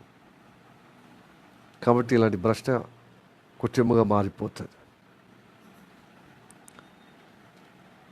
హల్లెలూయా. అందుకోసం భక్తి అభిరుచికి భార్య ఏకీభవించేది. ఏంది ఓకే భక్తి భక్తి అంటే భక్తి ఏమైనా నోట్లకు వస్తుందా? పని చేస్తే నోట్లకు వస్తుంది కానీ. అందుకోసం పని మనం మనం నడుము పోయేదాకా, మన పేగులు కిందికి జారేదాకా పని చేస్తాం, కానీ భక్తి చేయడానికి ఇష్టపడం, కానీ నోట్లకు రాదు. కాబట్టి మన అవయవాలు కానీ మన దేహము కానీ పని కోసమో చాలా ప్రయాసపడతాం, కష్టపడతాం. అదే భక్తి చేయటకు ఒక పూట ఉపవాసం చేయటానికి చచ్చిపోతాము. 2-3 గంటలు ప్రభు సన్నిధిలో గడపడము మనకు ఎంతో కత్తి మీద సాములాగా, ఏమంటారు పల్లేరు అంటే కాయల మీద ఆ ముళ్ళ మీద నడిచినట్టుగా ఫీల్ అవుతాం. భక్తి చేయం, ఆ ముళ్ళ మీద కూర్చున్నట్టుగా ఫీల్ అవుతాం. ఎందుకు? పని మీద ఉన్న ధ్యాస భక్తి మీద లేదు. భక్తిని బట్టి పని జీవించబడుతుంది. అందుకోసమే దేవుడు అంటాడు, నీ పని వల్ల ఐశ్వర్యం పెరగదు, కానీ యెహోవా ఆశీర్వాదం వల్ల నీకు ఐశ్వర్యం కలుగుతుంది. నువ్వు కొంచెమే పని చేయి, కానీ దేవుడు ఆశీర్వదిస్తేనే గొప్ప అవుతావు. బాగా రాత్రి అయ్యేదాకా తెల్లారి బొబ్బులు లేచి మళ్ళీ రాత్రి పండుకునేదాకా చేస్తే మనం కడుపు నిండేది, మన కుటుంబం నిండేది. వాళ్ళు నిండినా అది మనకు ఉదే తప్ప మనకు ఆశ్చర్యకరంగా ఉండదు. తన ప్రియులు తన పండుకున్నప్పుడు పగలంతా చేసిన ఏదైతే ఆయన ఆశీర్వదిస్తాడో అది మనకు ప్రాప్తించే విధంగా భక్తి కలిగి ఉంటే మన పని ఫలమవుతుంది. భక్తి కలిగిన జీవితం ఉంటే మన చదువు మనకు దేవుని మహిమార్థకు ఉపయోగపడుతుంది. హల్లెలూయా. భక్తిలో స్వార్థం, భక్తి ప్రణాళిక, దేవుని ప్రణాళికబద్ధంగా మనం ఎదగటానికి బదులుగా మనం భక్తి చేసేది దేని కలిసి చదువు బాగా అవ్వటానికి, మంచి ఉద్యోగం రావటానికి, మనకు మంచిగా ఆరోగ్యం ఉండటానికి, మంచి పెళ్లి సంబంధం కుదరటానికి. ఈ భక్తి కాదండి. దేవుళ్ళు ఎదిగే భక్తి చేయండి, చదువు వస్తుంది, దేవుని ప్రణాళిక నెరవేర్చబడుతుంది. ఆ చదువు, ఆ సంస్కారం నేను చిత్త ప్రక్క నిలబడుతుంది, మంచిగా వివాహం అయిపోతుంది. భక్తి గల కుటుంబంతో దైవ ప్రణాళికబద్ధంగా ఎదుగుతే నీ ప్రణాళిక, దేవుడు నీ పట్ల ఉన్న ఉద్దేశం, నువ్వు పెళ్లి చేసుకున్నది కూడా నెరవేర్చబడుతుంది. దేవుని ఉద్దేశమును పక్కన పెడుతున్నాం, దేవుని సంకల్పాలను పక్కన పెడుతున్నాం. మన స్వామి కార్యం కంటే మన స్వయం కార్యమే భక్తి స్వార్థంగా అయిపోయి భక్తిని అయిపోతున్నాం. అందుకోసం నీ హృదయంలో దేవుని యొక్క స్థానం కంటే ధనం మీద స్థానం, చదువు మీద స్థానం, పేరు ప్రఖ్యాతల మీద స్థానం, నలుగురు పొగిడే విధమైన స్థానం, అదే ఉన్నతమైన దీపస్తంభాలు కట్టుకుంటున్నారు. ఏది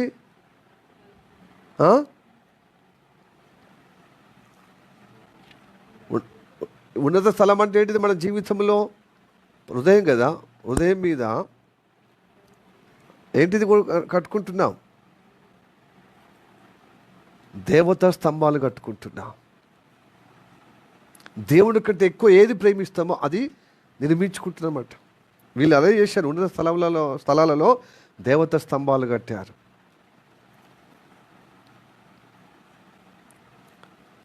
అది తొలగించకపోగా ఇంకా ఉన్నతమైన దాని మీద ఇంకా వేరే వేరే దేవతల పేర్ల మీద బలిపీడలు కట్టి అహాబు కుటుంబం, ఇజ్రాయెల్ వాళ్ళ కుటుంబం భ్రష్టపట్టి ఇజ్రాయెల్ అందరినీ భ్రష్టపట్టించారు.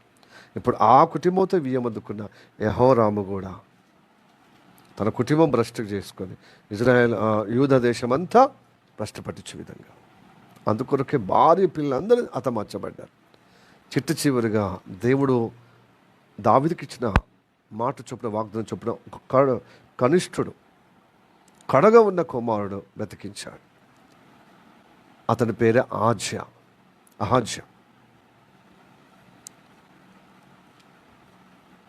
అతని పేరు రోళ్లతో పీడిపడి చచ్చిపోయింది కదా యెహోరాం. అతని కుమారుడు అహాజ్య తల్లి ఎవరు? అతుల్య కదా, అహాబు బిడ్డ కదా. ఏం చేసింది? దుర్మార్గంగా ప్రవర్తింపజేసి ఇంకా చదవండి. 22వ అధ్యాయము మొదటి వచనములో 5వ లైన్. యూదారాజుకు యెహోరాము కుమారుడైనటువంటి అహజ్యా రాజ్యము పొందెను. తర్వాత 3వ వచనం, తన తల్లి ఎలా ప్రవర్తింపజేసింది చూడండి. దుర్మార్గంగా ప్రవర్తించుటకు అతని తల్లి నేర్పుచు వచ్చెను గనక అతడును అహాబు సంతతి వారి మార్గముల యందు నడిచాను. దుర్మార్గంగా నడిపించింది, తన భర్తను చెడగొట్టింది. ఇప్పుడు కుమారుని కూడా తన తల్లిగారు ఉన్నటువంటి వాతావరణము, ఆ ఆచారం, ఆ పద్ధతులు, ఆ భక్తినత, ఆ మూర్ఖత్వం, ఆ అంతా పద్ధతులన్నీ ఇప్పుడు కుమారుని నేర్పిస్తుంది. భర్తను చెడగొట్టింది, ఇప్పుడు కుమారుని కూడా చెడగొట్టింది. అయితే కుమారుడు 1 సంవత్సరం బాటే బతికి ఓకే మేనమామల దగ్గరికి తల్లిగారి ఇంటికి పంపించేది. ఎలాగా ఏమందుకున్నప్పుడు చెడ్డకు మంచిది ఎలాగ యెహోషాపాతు పోయాడో ఆ అలవాటుగా తన భర్తను కూడా అట్లనే చేపించింది. ఇప్పుడు కుమారుని కూడా అట్లా యుద్ధంలో చనిపోయాడు. మేనమామకు సపోర్ట్ ఇచ్చి, తల్లి సహోదరుడు కదా యెహోరాం, అతనికి సపోర్ట్ చేసి ఈయన కూడా చచ్చిపోయాడు. 1 సంవత్సరం హార్డ్లీగా ఆయన పరిపాలించాడు. క్రీస్తు పూర్వము 843వ సంవత్సరం, 1 సంవత్సరం పరిపాలించాడు. ఈ కుమారుడు చచ్చిపోయిందని తెలిసి బాధపడి నిజదేవుడి వైపు తిప్పబడాలి కదా. భ్రష్టత్వం మనసు కలిగిన వ్యక్తి కనుక కొడుకు చనిపోయిందని సండిట్లో సడేమి అని చెప్పి రాజవంశులు అందరూ చంపేసింది. అందరిని చంపేసి తన రాజుగా కూర్చున్నదిగా. అట్లా 7 సంవత్సరాలు పరిపాలించింది. మొట్టమొదటిగా యూదా దేశములో అందరూ మగవాళ్ళే పరిపాలించాల్సిన విధానము, కానీ ఒక స్త్రీ అతుల్య మాత్రమే, యెహోషాపాతు కోడలు మాత్రమే, అనగా యెహోరాము భార్య మాత్రమే, అహజ్యా తల్లి మాత్రమే ఈ యూదా దేశం మీద రాణి అయి ఉండి, అంటే రాజుగా తనే పరిపాలించి 7 సంవత్సరాలు.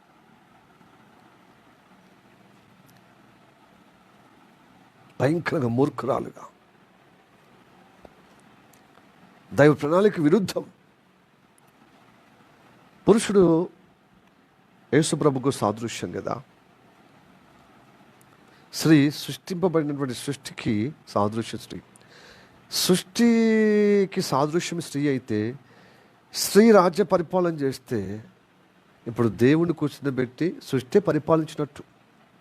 దైవ ప్రణాళికకు విరుద్ధం అన్నమాట. Praise the lord, hallelujah, praise the lord.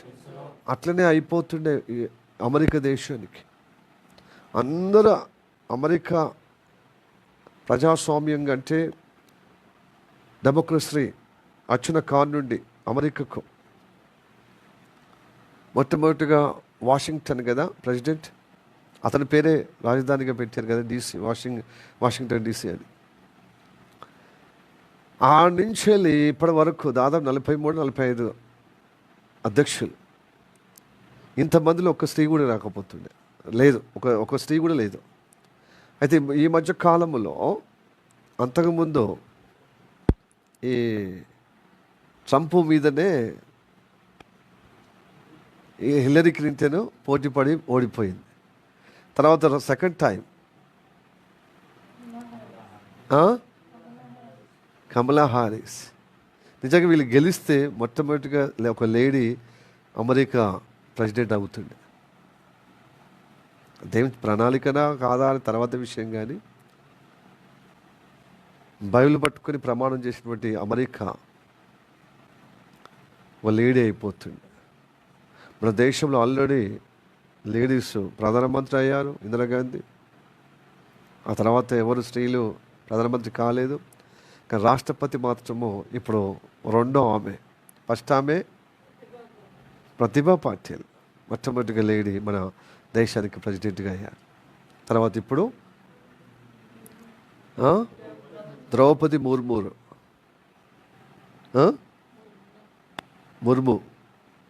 Draupadi Murmu, అదే ఒరిస్సా రాష్ట్రం చెందినటువంటి బీజేపీ లీడరే కదా, మాజీ లీడరే. ఆమె టీచరు. ఆమెను ఎస్టీ కోర్టులో ఆమె రాష్ట్రపతిగా చేశారు. మన దేశానికి ఇప్పుడు 2వ రాష్ట్రపతి, అంటే లేడీస్లో. అయితే ఇది ఉండడము ప్రజాస్వామ్యమైనటువంటి పద్ధతిగా పరిపాలిస్తున్నటువంటి డెమోక్రసీ పాలసీతో నడుస్తున్నది. కానీ దేవుని యొక్క రాజ్యం ప్రజాస్వామ్యము కాదు, దైవిక స్వామ్యం, థియోక్రసీ. కాబట్టి లేడీసు రాజులుగా ఉండటకు విలువ లేదు. దేవుని ఉద్దేశానికి విరుద్ధం అన్నమాట. రాణిగా ఉండొచ్చు, కానీ రాజుగా ఈ అతుల్య. ఇది ఈ ఇంత భయంకరమైనటువంటి తెగింపు దేన్ని ఎవరు బట్టి వచ్చింది? అహాబు కుటుంబాన్ని బట్టి వచ్చింది.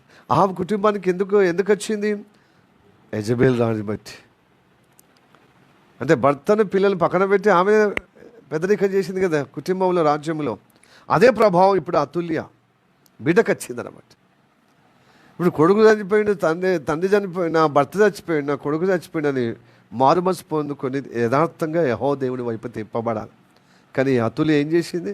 రాజవంశులందరినీ చంపేసి తన రాజరికంగా. ఎంతటి తెగింపు చూడండి, ఎంత భ్రష్టు పట్టే విధంగా ఉందో చూడండి. ఈ రోజు విన్నటువంటి వాక్యంలో మనకేమర్థం కావాలంటే, ప్రియ దేవులారా, మనం భక్తి చేస్తున్నామని తల్లిదండ్రులు అనుకుంటే సరిపోదు. పిల్లలు కూడా భక్తులు ఎదుగుతున్నారని వాళ్ళు కనిపెట్టాలి. అది ఎందుకంటే భక్తి గల కుటుంబంలో భక్తి కలిగిన పిల్లలకి ఎదుగుతారనేది గ్యారెంటీ లేదు. యెహోషాపాతు చూడండి, యెహోషాపాతే అంత భక్తిపరుడు, అంత ఐశ్వర్యవంతుడు, అంత ఘనత పొందాడు భక్తి ద్వారా. తన రాజ్యాన్ని స్థిరపరచుకున్నాడు, భద్రపరుచుకున్నాడు. ప్రజల్లో సువార్త చేసి దేవుని భక్తులుగా ప్రేరేపించే విధంగా చేసినప్పుడు కుటుంబంలో చేశాడు. కానీ కుటుంబంలో చేసిన అందులో ఒక జ్యేష్ఠ కుమారుడు లోబడలేకపోయాడు. తన సహోదరులు ఇతనికంటే యోగ్యులుగా తండ్రి భక్తి పొందుకున్నట్టుగా ఏలియా చెప్తున్నాడు సాక్ష్యం. ఆసావు నడిచినట్టుగా యెహోషాపాతు నడిచినట్టు నువ్వు నడవలేదు, నీకంటే యోగ్యులైన నీ సహోదరులను చంపేత్తివి అని చెప్పి అతన్ని హెచ్చరిక చేసినట్టుగా ప్రియ దేవులారా మనల్ని హెచ్చరిక చేస్తున్నాడు దేవుడు. మనం తల్లిదండ్రులుగా యథార్థమైన భక్తి ఉండాలి. అనగా మనం స్థిరపడ్డ తర్వాత ఈ యెహోషాపాతు పొరపాటు చేసినట్టుగా మనం పొరపాటు చేయొద్దు. ఇక మనం మనము భక్తి చేస్తేనే ఇంత స్థిరపరచబడ్డా. మనం ప్రార్థన చేస్తేనే, మన వాక్యం చదివితేనే, ప్రార్థన సహవాసంలో ఉంటేనే కదా ఇంతగా దేవుడు ఆశీర్వదించాడు. కాబట్టి ఇక మనకు తెలియదా పెళ్ళి, వాళ్ళు కూడా దేవుని నమ్ముకున్నాడు, వాళ్ళు కూడా ఐశ్వర్యవంతులు, ఉద్యోగస్తులట అని చెప్పి ఆ ఆస్తిపాస్తులకు ఎరగా పోయి కట్టకానుకలు వస్తాయని వాళ్ళతో ఇయ్యానికి సమానంగా మనకు ఇంకా వాళ్ళతో ఉంటే ఇంకా ఈ ఘనతతో పాటు వాళ్ళతో చేసుకుని ఇయ్యమందుకుంటే ఇంకా ఘనత పొందుకుంటారు. ఈ సమాజంలో మనం ఎంత విలువ ఉన్నామో వాళ్ళు కూడా అంత విలువ ఉన్నారని చెప్పి పై ఘనత, పై ఐశ్వర్యం చూసి భక్తి చూడకపోతే చాలా ఇబ్బంది అవుతుంది. ఇది మంచి క్షేమంగా ఉన్న కుటుంబం ఏమైపోయింది? అజడే అయిపోయింది. ఇంకోటి, భక్తి గల కుటుంబంలో భక్తి కలిగిన పిల్లలు ఉంటారనేది మనం అస్సలకే అనుకోకూడదు. ఇప్పుడు ఉదాహరణకు యెహోషాపాతునే కాకుండా సామ్యూయేల్ బాల్యము నుండి దేవుళ్ళు ఎదిగిన వ్యక్తి, ఆయనకున్న నిష్ఠ గరిష్ట తన పిల్లలు రాలేదండి. దీర్ఘదర్శి, ప్రవక్త, ఇజ్రాయేలుకు ఆధారం ఆయనే. మొదటి రాజు ఆయన ద్వారా నియమించబడ్డాడు. దేవుని ఇష్టానుసారమైనటువంటి దావీదు కూడా అతనే అభిషేకించి నిలబెట్టాడు, పటాభిషేకం చేత నిలబెట్టాడు. ఇంత గొప్పగా అద్భుతమైన కార్యము ఇజ్రాయేల్ ప్రజలకు న్యాయం చేసేటువంటి దీర్ఘదర్శి, న్యాయాధిపతి. మన పిల్లలు ఎందుకు కాలే? పిల్లలు సరిగా చూసుకోలేకపోయాడు. అందరికీ చెప్పాడు, సమాజానికి ఉద్ధరించాడు, కానీ తన పిల్లల పట్ల ఫోకస్ చేయనట్టుగా కనబడుతుంది. వాళ్ళు చేసిన మళ్ళీ భ్రష్టు పట్టాడు మనకు తెలియదు. కానీ చేస్తే మరి ఆ పిల్లలు ఒకరైనా నిలబడలేరా? ఇప్పుడు యెహోషాపాతు కుటుంబాన్ని సిద్ధపరిచినప్పుడు మిగతా సహోదరులు మిగతా కుమారులు నిలబడ్డారట, కానీ జ్యేష్ఠ కుమారుడైనటువంటి యెహోరామే నిలబడలేకపోయాడు.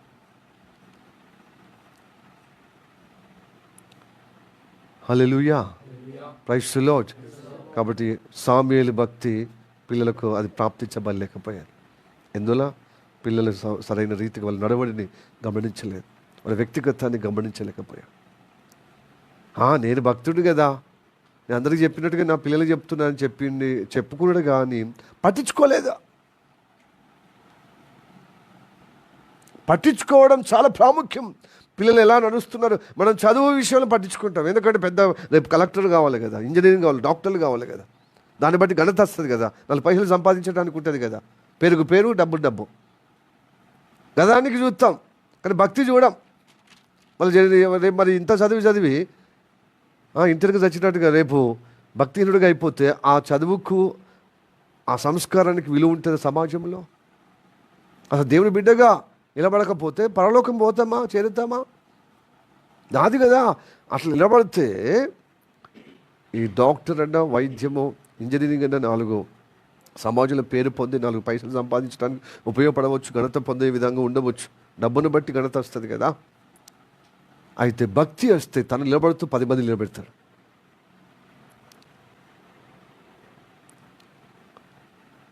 ఆత్మీయంగా ఇది గొప్పది కదా. హల్లెలూయా. అది గ్రహించలేకపోయారు. ఇప్పుడు ఇంకోటి, ఏలి భక్తుడు, న్యాయాధిపతి, అయినా కూడా భక్తుడు. ఏలి మంచి సజ్జనుడు, ఏలిలో ఇలాంటి దోషం ఉందని మనం చెప్పజాలం. కానీ పిల్లల ఎదుగుదల అందరూ చెప్పినట్టుగా పిల్లలు చెప్పాడు, కానీ పిల్లలు పట్టించుకోలేదు. అది తప్పు అయిపోయింది అన్నమాట. నువ్వు మందలించలేదు నీ పిల్లలను, అందుకు అది దోషం అయిపోయింది, అది శిక్ష అయిపోయింది, అది శాపం అయిపోయింది. ఏలికి తండ్రికి దగ్గ తనలు నిలబడలేదు. ఇతడంటే అందరూ ఇష్టపడేవారు, కానీ పిల్లలంటే ఇష్టపడేవాళ్ళు కాదు. ఏలి కుమారులన్నా, సామ్యూయేలు కుమారులన్నా అట్లాగా నువ్వు చేసినట్టుగా న్యాయం చేస్తున్న పిల్లలు లంచాలకు ఎగబడ్డారు, వ్యభిచారాలకు ఎగబడ్డారు, వ్యతిరేకానికి ఎగబడ్డారు. కాబట్టి ప్రజలందరూ ఏం చేసి తెలుసా? సామ్యూయేలు కాలంలో, ఏలీ కాలంలో అలా ఉన్నప్పుడు సామ్యూయేలు దేవుడు ఇచ్చాడు. సామ్యూయేలు కాలంలో సామ్యూయేలుగా వృద్ధాప్యం అయిపోయి, నీకులాగా నీ పిల్లలు న్యాయంగా ధర్మంగా మాకు వాక్యం నేర్పిస్తలేరు, మాకు సమస్యలకు న్యాయం చేస్తలేరు, లంచాలకు ఇవ్వబడ్డారు. ఎవరు డబ్బు ఇస్తే, ఎవరు వ్యతిరేకంగా వాళ్ళకు ప్రేరేపిస్తే దానికి సహకరిస్తున్నారు. కాబట్టి ఇక నువ్వు కూడా వృద్ధుడు అయిపోయినావు. ఊకి ఇదంతా అయింది, పక్కపొట్టి పొరుగు వాళ్ళ రాజ్యాలకు రాజు ఉన్నాడు, మాకు రాజును ఇవ్వాలి. అట్లా రాజు ప్రస్తావన అయిపోయిందన్నమాట. హల్లెలూయా. దేవుడే వాళ్ళకు స్వయంగా రాజుగా ఉండి భక్తుల ద్వారా, న్యాయాధిపతుల ద్వారా పరిపాలించడానికి ఇష్టపడ్డ దేవుడు వాళ్ళ ముక్త కంఠముతో రాజు కావాలన్నప్పుడు దేవుడు బాధ కలిగిందండి.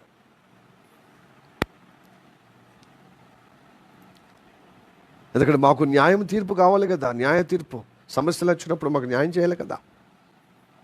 కనుక ప్రియ దేవుని బిడ్డలారా, భక్తి చేసినప్పుడు మన భక్తి మననే కాపాడడం కాదు, మన కుటుంబం, మన భార్య పిల్లలు, మన పిల్లలు ఎదుగుతున్నారా లేదా అని గమనించాలి, పట్టించుకోవాలి. భక్తిలో మనమే అత్యవసరంగా భక్తి చేస్తే మన పిల్లలు ఎలా తయారవుతారు? స్వార్థంగా తయారవుతారు. అంటే భక్తి చేసేది చదువు కోసమా, ఆస్తిపాస్తుల కోసమా, పేరు ప్రఖ్యాతల కోసమా, ఈ లోకములో 4 రాళ్ళు సంపాదించడం కోసమా అనేది అయిపోతుంది. దైవ ప్రణాళికలో నిలబడి దేవుని ఉద్దేశం నెరవేర్చబడే విధంగా, దేవుని సంకల్పం పాటించే విధంగా వాళ్ళని మనం నిలబడుతూ భక్తిలో ఎదుగుతూ వాళ్ళని నిలబెట్టాలి. పట్టించుకోవాలండి. లేకపోతే మన కుటుంబ సభ్యులు మేకై కూర్చుంటారు.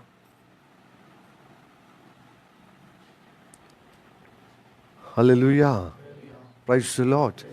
హల్లెలూయా, hallelujah, praise the lord. Hallelujah, praise the lord.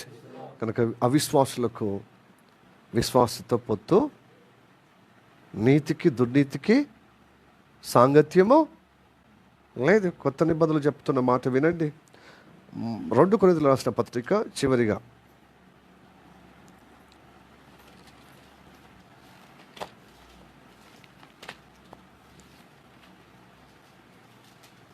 2 కొరింథీయులకు రాసిన పత్రిక 6వ అధ్యాయము 14వ వచనం.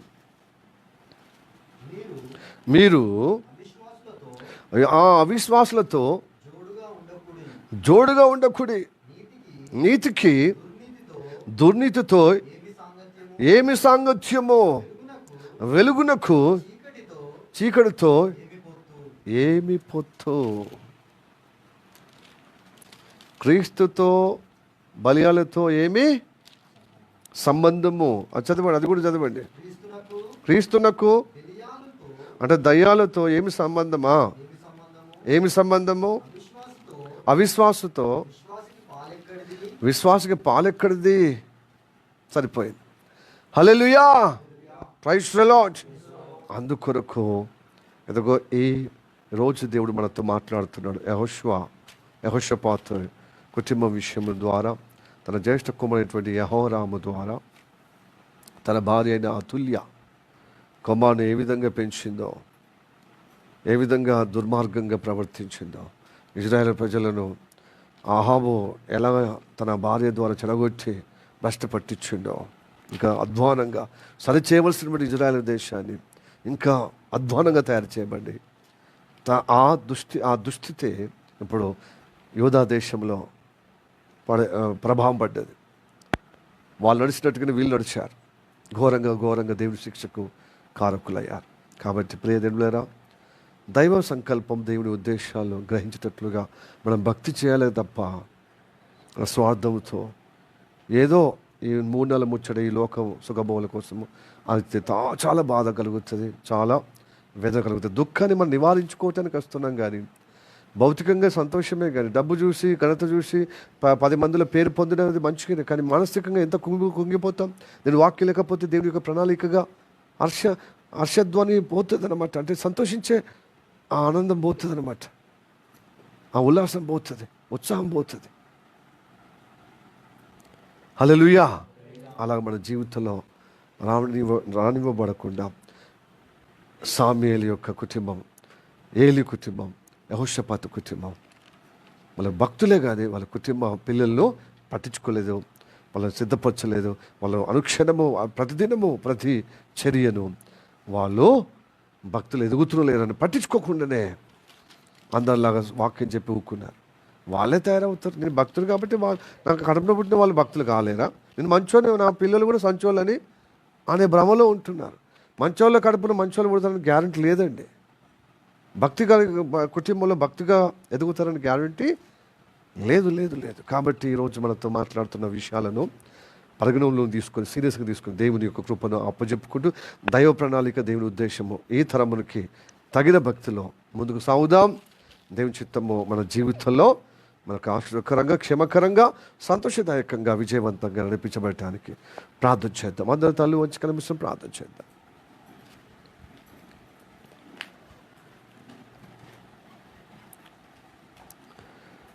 సకల ఆశీర్వాదానికి కారణభూతుడమైన మా పరలోకమందున్న మా తండ్రి, నీకు వందనాలు, స్తోత్రము రావచ్చా. నీ సేవకుడితోని కూడి వచ్చిన మనందరితో మాట్లాడినందుకు వందనాలు. యెహోషాపాతు తండ్రి ప్రారంభంలో, దావీదు ప్రారంభంలో నడిచినట్టుగా నీ యందు భయభక్తులు కలిగి నీ మార్గాన్ని అయ్యా ప్రభా అనుసరించాడు, నడిచాడు, నేను ఆశ్రయించాడు. ప్రభా స్తోత్రము తండ్రి. అయితే తన కుటుంబంలో తన పిల్లలు అలాగా ఆశ్రయిస్తున్నారో లేదో అని గమనించలేనటువంటి పరిస్థితుల్లో ప్రభా ఉన్న ఎదుగో ప్రభా స్తోత్రము తండ్రి అయ్యా దుస్థితిలో ఉన్నాడు అన్నట్టుగా కనబడుతుంది. నీ వాక్యం ద్వారా మాకు తెలియజేసిన విధానం బట్టి తండ్రి తన వారసత్వం చూశాడు, కానీ పెద్ద కుమారుడు దేవుని యందు నాలాగా భక్తిపరుడుగా ఉన్నాడా కాదా, దైవ ప్రణాళికబద్ధంగా తనతో పాటు తన తన తన తన సహచరులతో అలాంటి భక్తి కలిగిన యథార్థ పరుడుగా అవునా కాదా అని గమనించలేకపోయాడు తండ్రి. పేరుకు మాత్రము జ్యేష్ఠ కుమారుడు గనక నాకు తర్వాత తనే రాజ్య పరిపాలన అనుకున్నాడు, కానీ తనకున్న భక్తి, తనకున్న అభిషేకం, తనకున్నటువంటి నడిపింపును దేవుని ఆశ్రయించి ఆ భక్తినిష్ట తన పెద్ద కుమారులో చూడకనే అది అప్పచెప్పి ఘోరంగా తండ్రి తన తన పరిపాలన సమయంలో ప్రజలందరూ ఎలా క్షేమంగా ఉన్నారో అలాగా తన కుమారుడి యొక్క పరిపాలన క్షేమంగా లేరయ్యా. తను భ్రష్టుపట్టి తన కుటుంబంతో పాటు ప్రజలందరినీ చెడగొచ్చే విధంగా అయ్యా నీ ఉగ్రతకు లోనయ్యి ఉన్నాడు. అలా ఉండకుండా ఈరోజు మాతో మాట్లాడినందుకు వందనాలు తండ్రి. మిగతా వాళ్ళు యోగ్యులుగా ఉన్నవారు వాళ్ళను చంపే విధంగా పెద్ద కుమారుడు ద్వారా భ్రష్టత్వం కలిగిందయ్యా. అలాగా ప్రభా మా కుటుంబంలో అదిగో ప్రభా భక్తి పరుల వాళ్ళ యోగ్యులుగా ఎంచబడే విధంగా, యథార్థ పరుల యోగ్యులుగా ఎంచబడే విధంగా, నీ ప్రణాళిక నీ ఉద్దేశాలు చేపట్టే వారిని యోగ్యులుగా ఎంచబడే విధంగా ఆయా ప్రభా ఆత్మీయ నేత్రాలను చూసే కళ్ళను మాకు ప్రసాదించమని ప్రార్థన చేస్తుంది. నీ అధికారానికి నీ కార్యానికి బాధ్యులుగా అదిగో ప్రభా అర్హులుగా నియమించే విధంగా మాలో ప్రేరేపణ కలుగుటకు ఈరోజు మాతో మాట్లాడిన వందనాలు. అంత మాత్రమే కాదు ప్రభా, యెహోషాపాతు మరొక విషయము తండ్రి, అయ్యా అన్యులతో ప్రభా అయ్యో ప్రభా స్తోత్రం తండ్రి, వారు ఇజ్రాయెల్ ప్రజలు నీ ప్రజలే అయినప్పటికీ ప్రభా రాజు నిన్ను గౌరవించకుండా నిన్ను కనపరచకుండా తన భార్య యొక్క ప్రేరేపణతో ఇంకా భ్రష్టపట్టే విధంగా వాళ్ళతో భక్తితో అవిశ్వాసులతో ఇదిగో ప్రభా నీకు కోపం రేపే కుటుంబంతో వియ్యమందుకొని ఇంకా అట్లాగా తండ్రి ప్రభా తన కుటుంబాన్ని తప్పుదారి పట్టే విధంగా అయా ప్రభా అలాగా తన జీవితాన్ని ఘోరంగా ప్రభా స్తోత్రము తండ్రి, తన కాలంలో ఎంతో సంతోషము, తన కుమారుని కాలంలో ఘోరమైన దుఃఖములో వేదనకు నీ ప్రణాళికకు విరుద్ధంగా చేసిన ఆ ఫలితము తన కుటుంబం అనుభవించిందయ్యా, తన వారసులు అనుభవించారయ్యా. అలాగా స్తోత్రము తండ్రి మా జీవితంలో మా కుటుంబంలో మన పిల్లల్లో కలవకుండా ఈరోజు మాతో మాట్లాడేందుకు వందనాలు. అందుకో ప్రభా సామ్యూయేలు కాలంలో అలాగనే ఏలీ కాలంలో యెహోషాపాతు కాలంలో తన పిల్లలు నడుస్తున్నా లేదా అని పట్టించుకునే విధంగా వాళ్ళని సరిచేసే విధంగా వారి నడుతా వారి యొక్క జీవిత విధానము తండ్రి ప్రతిదినము పట్టించుకునే విధంగా వాళ్ళతో వ్యక్తిగతంగా వాక్యం ద్వారా ప్రార్థన ద్వారా ప్రభువా నీ కృపలో ప్రభువా ఎదిగింపజేసే విధంగా ఈరోజు బాధ్యతగా ప్రభు మాతో మాట్లాడినందుకు వందనాలు తండ్రి. మాకు జ్ఞానోదయం కలిగే విధంగా మమ్మల్ని పట్టించుకునే విధంగా మాకు గొప్పగా బాధ్యత కేవలం చదివించడమే కాదు, డబ్బులు వేలు లక్షలు పెట్టి చదివించి మంచిగా ఐశ్వర్యవంతులుగా ఇదిగో గొప్ప ఘనత వహించిన కుటుంబములతో వియ్యం అందుకోవడం కాదు, భక్తిపరులుగా దైవ ప్రణాళికను నెరవేర్చే విధంగా ఉద్దేశాలు పాటించే విధంగా ఉన్నారా నా పిల్లలు. అలా ఉన్న వారికి తగిన భక్తి కలిగిన కుటుంబాలతోనే వియ్యం అందుకునే విధంగా మమ్మల్ని గొప్పగా ఈరోజు మాట్లాడినది వందనాలు తండ్రి. అట్టి అనుగ్రహము దయచేయమని ప్రార్థన చేస్తున్నాం తండ్రి. భక్తి కలిగిన కుటుంబం పిల్లలు ఎదుగుతారని ఒక గ్యారెంటీ లేకుండా ఉంటుంది, ఘోరమైన శోధన పాలవుతారని నీ వాక్యం సెలవిచ్చినప్పుడు మేము పిల్లలు పట్టించుకునే విధంగా మమ్మల్ని మేము పట్టించుకొని నీ కృపకు అప్పజెప్పుకొని ప్రణాళికబద్ధంగా మేము జీవించుటకు అహర్నిశలు ఆశతో అదే ఆశయముతో అదే ఆలాపనతో అదే జాసతో అదే గురి కలిగి ఉండేటట్లుగా ప్రభు నీతో అనుబంధము కలిగి ఉంటకు, నీతో సహవాసం కలిగి ఉంటకు ఈరోజు మమ్మల్ని ప్రభు మాట్లాడి బలపుచలకే వందనాలు. ఇలాంటి తీర్మానం కలిగి నీ కృపలో నీ ప్రణాళిక నెరవేర్చే విధంగా నీ ఇష్టలుగా ఉన్నట్టుకు సాధించమని ప్రార్థన చేస్తున్నాం ప్రభా. కుమారులు ఇష్టం లేని వారుగా తండ్రులైతే ఇష్టపడిన వారు తన కుమారుల యొక్క తరములో ఇష్టం లేకుండా అయినట్టుగా ఉండకూడదయ్యా మా కుటుంబం. ఇదిగో ప్రభు మేము నీకు ఇష్టపడి ఉండాలి ప్రభు, మా పిల్లలు కూడా నీకు ఇష్టలుగా అయి ఉండాలి తండ్రి, నువ్వు ఇష్టపడే విధంగా ఉండాలి. అలాంటి అనుగ్రహము కలుగుటకు ప్రభు ఈరోజు మాట్లాడినందుకు వందనాలు. నీ కృప నియంత్రణ ఉండిగాక ప్రభు. సరైన రీతిగా చెవియొగ్గేవారు సరైన హృదయంలో గ్రహించి తీర్మానం కలిగిన వారికి, ఈ ప్రార్థనకు ఏకీభవించిన వారికి నన్ను ఆశీర్వదించుము, నా కుటుంబాన్ని అలాగే నీ బిడ్డలను ఆశీర్వదించు, వారి కుటుంబాలను కూడా దీవించబడుదురుగాక. ప్రార్థన వందనాలు, ఈ వాక్యాన్ని బట్టి వందనాలు, ఈ పరిచయను బట్టి వందనాలు. యేసయ్య నామములో ప్రార్థించి అడిగి వేడుకుంటున్నాము పరమ తండ్రి. ఆమేన్ ఆమేన్ ఆమేన్.